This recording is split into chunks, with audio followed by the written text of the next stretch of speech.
Assalamu alaikum wa rahmatullahi wa barakatuh, mes chers frères et sœurs.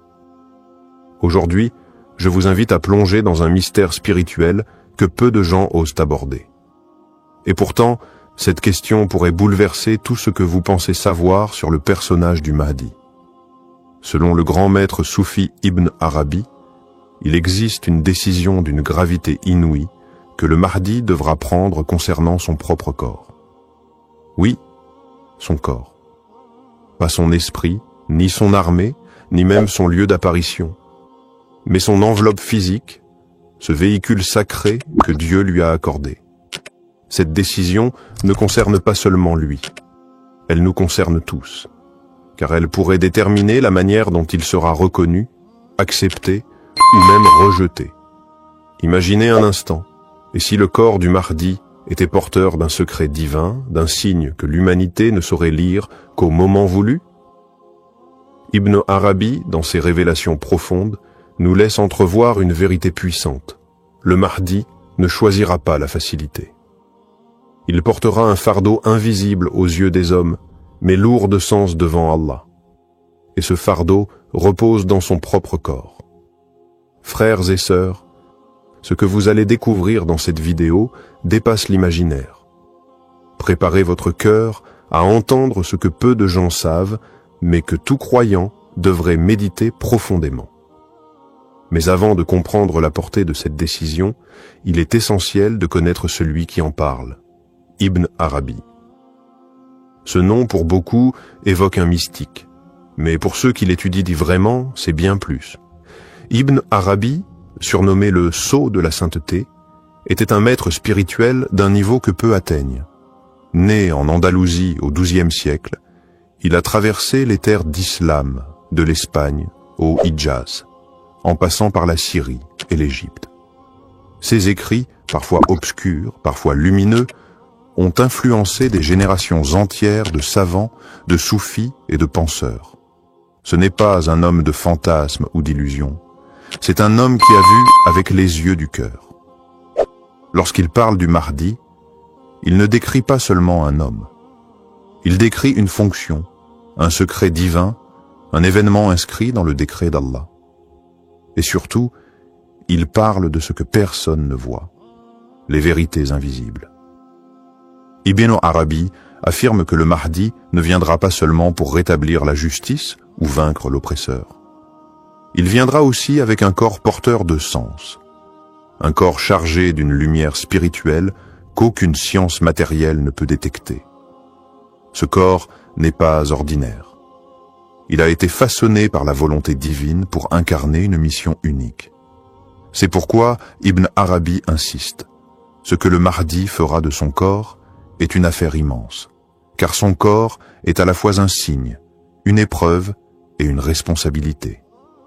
Et pour Ibn Arabi, seul celui qui a atteint un haut degré de pureté spirituelle pourra reconnaître ce corps pour ce qu'il est réellement. Selon Ibn Arabi, le corps du Mahdi n'est pas un simple assemblage de chair et d'os. Il le décrit comme un corps élu, choisi et façonné spécialement pour une mission transcendante. Ce corps est en lui-même un signe, un porteur de lumière, un symbole vivant du décret divin. Dans ses écrits, Ibn Arabi parle d'un corps purifié dès l'origine, qui n'a jamais été souillé par les passions du bas monde. Il ne s'agit pas d'une perfection physique au sens humain, mais d'une élévation spirituelle incarnée. Le Mahdi possède un corps imprégné de la lumière mohammedienne, c'est-à-dire la lumière originelle qu'Allah a créée avant toute chose et qu'il a déposée dans les prophètes, jusqu'au sceau d'entre eux, Muhammad, puis dans le Mahdi. Ce corps, bien que visible à l'œil, reste caché dans son essence. Il est entouré d'un voile spirituel que seuls les cœurs éveillés peuvent percevoir. Ibn Arabi évoque même la présence de signes invisibles sur son corps. Non pas des marques physiques lisibles comme un tatouage, mais des manifestations subtiles de la présence divine. Certains savants parlent d'un sceau sur son dos, d'autres d'une lumière entre ses deux épaules. Mais Ibn Arabi insiste. Ce corps n'est pas un simple support. Il est le premier champ de bataille entre les forces du bien et du mal. C'est à travers ce corps que se manifestera la volonté divine, mais aussi les épreuves les plus intenses.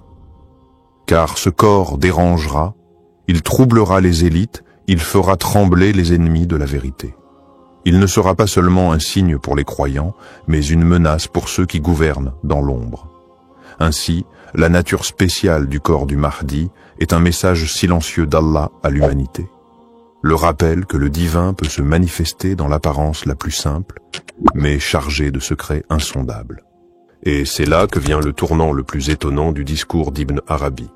Il affirme que le Mahdi devra prendre une décision cruciale concernant son propre corps. Mais de quoi s'agit-il réellement?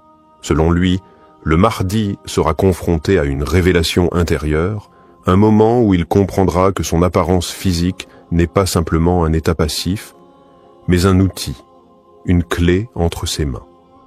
Il devra choisir, dissimuler certains aspects de sa personne pour préserver la sagesse divine, ou bien les exposer au risque de provoquer une hostilité massive. Ibn Arabi explique que le Mahdi aura accès à des secrets qui concernent directement son lignage, sa forme corporelle et même sa voix, des éléments qui éveilleront chez certains une certitude immédiate, et chez d'autres un rejet violent. Par exemple, certains croiront qu'il devrait venir avec une certaine couleur de peau, une forme de visage, une langue ou un accent particulier. Si son corps ne correspond pas à ces attentes, ces gens le rejetteront. Le Mahdi sera donc tenté de cacher certains traits pour éviter la division. Mais en même temps, il sait que c'est par cette apparence exacte qu'Allah a voulu l'envoyer. C'est là le test. Cette décision d'assumer pleinement le corps qu'Allah lui a donné, avec ses spécificités, sans chercher à plaire ou à rassurer, est ce qu'Ibn Arabi appelle la vérité nue face au monde. Elle nécessite un courage immense. Car en révélant son corps tel qu'il est, il révèle aussi la volonté divine, et cela déclenchera à la fois l'amour des véridiques et la haine des hypocrites. Voilà pourquoi ce choix est si lourd. Ce n'est pas un choix esthétique, c'est une prise de position spirituelle, stratégique et eschatologique. La décision du Mahdi de ne pas dissimuler son apparence aura des conséquences profondes et immédiates sur le monde. Ibn Arabi annonce que le dévoilement du Mahdi, dans son authenticité physique et spirituelle, marquera un point de non-retour. Certains savants disent de Sam Atambon que dès qu'il apparaîtra tel qu'il est, les forces du faux se mettront en mouvement. Les puissants de ce monde, qu'ils soient dignes politiques, religieux ou même prétendument spirituels, ressentiront en lui une menace. Non pas parce qu'il prendra une arme, mais parce que son existence même, dans son intégralité physique, remettra en cause tous leurs mensonges. Ce ne sera pas un discours qui fera trembler les tyrans, mais son silence, son regard, sa posture, sa lumière. Ibn Arabi affirme que la haine qu'il suscitera ne viendra pas de ce qu'il dit, mais de ce qu'il est. Son corps deviendra malgré lui un miroir. Ceux qui sont purs y verront la confirmation de leur foi. Ceux qui sont corrompus y verront leur chute annoncée. En réalité, ce que le Mahdi montre dans cette décision, c'est un niveau absolu de tawakkul, la confiance totale en Allah, car il se livre à la vérité sans craindre le rejet, la moquerie ou l'opposition. Et Allah, en retour, lui accordera une force que nul ne pourra briser. Cette révélation de son identité provoquera un bouleversement dans les cœurs. Certains reconnaîtront dans lui les descriptions prophétiques transmises dans les hadiths. D'autres, aveuglés par leur passion ou leur intérêt, le nieront. Le monde sera divisé en deux camps, non pas par guerre, mais par perception. Et tout cela, simplement parce que le Mahdi aura accepté d'être pleinement ce qu'Allah a fait de lui. Voilà l'effet immense d'une décision que beaucoup auraient évité par peur, mais que lui assumera avec une certitude implacable. À partir de cette décision assumée, une transformation invisible mais puissante commencera à s'opérer dans la communauté musulmane. Ibn Arabi écrit que le Mahdi, par sa simple présence dévoilée, activera des âmes endormies. Des croyants, longtemps perdus ou dans le doute, sentiront une attirance inexpliquée vers lui.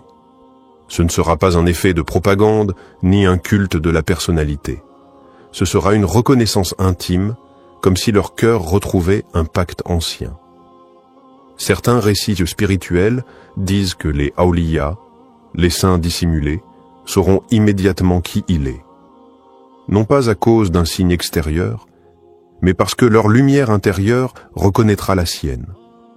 Ce phénomène s'étendra comme une onde. Des savants, jusque-là silencieux, oseront parler. Des jeunes, perdus dans le chaos du monde, trouveront un repère. L'équilibre du monde musulman commencera doucement à se réaligner. Ibn Arabi précise que c'est à ce moment précis que le Mahdi commencera à éduquer non par des discours, mais par l'exemple vivant.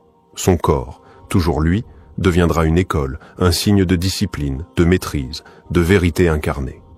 Il ne parlera pas beaucoup, mais chaque geste sera pesé, chaque silence porteur d'un message. Et cette manière de guider, totalement nouvelle, troublera même certains croyants.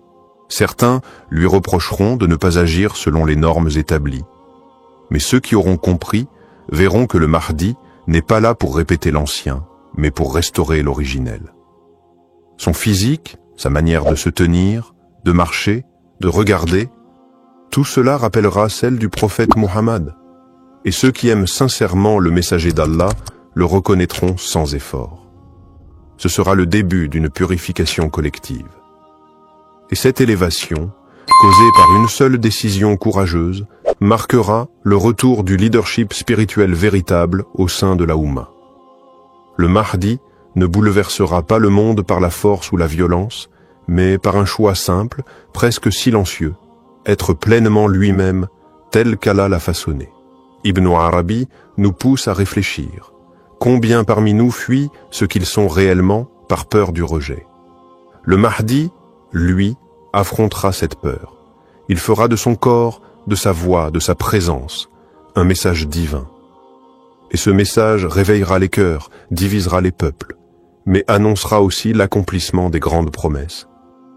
Ce que nous devons retenir, c'est que parfois, la plus grande révolution commence par un geste intime, une fidélité totale à ce que l'on est. Le Mahdi en sera le modèle suprême. Et dans son ombre, peut-être apprendrons-nous à marcher, enfin, vers notre propre vérité. Assalamu alaikum wa rahmatullahi wa barakatuh, mes chers frères et sœurs. Aujourd'hui, nous allons aborder une parole puissante, intrigante et peut-être même choquante, prononcée par le cheikh Al-Koussi. La personnalité du Mahdi est unique, ne te leurre donc pas anti-identifiant, il est de la France. Cette déclaration ouvre la porte à de nombreuses réflexions. Pourquoi insiste-t-il sur l'unicité du Mahdi? Et surtout, pourquoi affirme-t-il qu'il serait en France? Dans un monde troublé où beaucoup cherchent des A1, des signes, des sauveurs, et parfois même se désignent eux-mêmes comme le Mahdi, il est crucial de revenir à la vérité prophétique et de rester ancré dans la sagesse islamique. Cette vidéo va vous éclairer sur la singularité de ce personnage annoncé, les avertissements que nous devons prendre au sérieux et la portée spirituelle de cette possible localisation. Préparez-vous à une réflexion profonde. Le Mahdi, ce personnage prophétique attendu par la communauté musulmane, ne sera pas un homme comme les autres. Sa personnalité est décrite dans de nombreux hadiths comme étant exceptionnelle à tous les niveaux. Le prophète Muhammad a dit « Le Mahdi est de ma descendance, de la lignée de Fatima ». Cela signifie déjà qu'il porte une noblesse de sang, une pureté de lignée, mais aussi un héritage spirituel profond. Il ne sortira pas de nulle part, et sa venue ne sera pas une coïncidence. Il est prédestiné, choisi par Allah pour une mission unique, rétablir la justice sur terre à un moment où l'oppression aura atteint son paroxysme. Sa guidée ne viendra pas d'un simple apprentissage religieux, mais d'une lumière qu'Allah placera dans son cœur. Les textes indiquent qu'il sera juste, patient, humble, courageux, et que son jugement sera droit, sans déviation ni faiblesse. Sa présence mettra fin aux tyrannies, aux conflits internes de la Oumma et il unifiera les musulmans dans la vérité. Il ne sera ni un révolutionnaire politique, ni un homme en quête de pouvoir, mais un serviteur sincère d'Allah, conduit uniquement par sa volonté. Il priera comme tout musulman, il pleurera par crainte d'Allah, et il refusera même d'être reconnu avant d'y être contraint. Ce qui rend sa personnalité unique, c'est qu'elle incarne à la fois la force du juste, la sagesse du pieux, la modestie du serviteur et la foi inébranlable du véridique. On ne peut donc pas s'improviser Mahdi par ambition ou inspiration personnelle. Sa position ne peut pas être imitée ni provoquée. Il sera soutenu par des signes célestes et reconnu par des savants sincères. C'est cette unicité-là que le cheikh Al-Koussi nous rappelle. Nul ne peut s'y identifier à tort sans tomber dans l'illusion. Se prendre pour le Mahdi, ou soupçonner qu'on pourrait l'être, est une tentation dangereuse que beaucoup, dans l'histoire, n'ont pas su éviter. Certains étaient sincères mais égarés, d'autres manipulateurs. Dans les deux cas, le résultat est désastreux. S'identifier à une figure aussi centrale dans l'eschatologie islamique, sans preuve ni guidée divine, mène inévitablement à l'orgueil, à la confusion et parfois à la fitna. Le Mahdi n'est pas une ambition personnelle que l'on peut atteindre à force de piété ou d'effort. Ce n'est pas un grade que l'on vise, ni une identité que l'on adopte. Les savants ont toujours mis en garde contre cette prétention, car derrière cette idée se cache une méconnaissance grave de la nature même du Mahdi.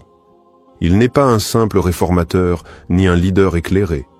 Il est un signe de la fin des temps, un homme dont l'âme a été façonnée par le décret d'Allah pour une mission que personne ne peut porter à sa place.